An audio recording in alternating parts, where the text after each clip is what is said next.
Grabe talaga ang pagbaha sa maraming lugar dulot ng Black Rainstorm. Isa na dito ang Wong Tai Sin kung saan patuloy ang agos ng tubig pababa sa hagdan at pumapasok sa Wong Tai Sin Center or Temple Mall.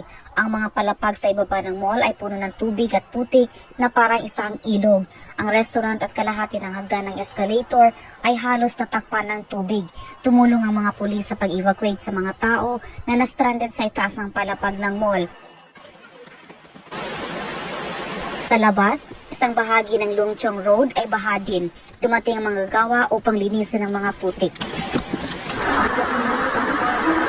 Malala din ang baha sa may Korontong MTR Station, pansamantalang sinuspende ang Puntong Line at ang East Rail Line patungong Admiralty Station.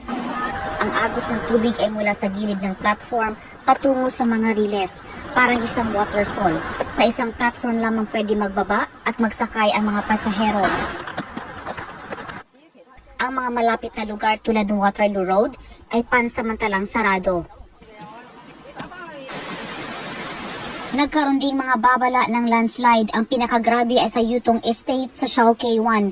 May malalaking bato ang bumagsak at nakaharang sa magkabilang daan. May sasakyang nakaparada sa tabi na nabasag ang harapan at may signboard ng minibus na nasira din.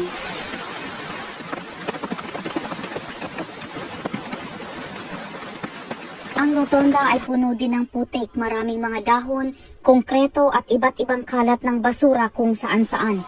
Maraming sasakyan na nasira sa daan, sinubukan ng driver na itulak ito ngunit patuloy ang agos ng tubig mula sa mga kanal.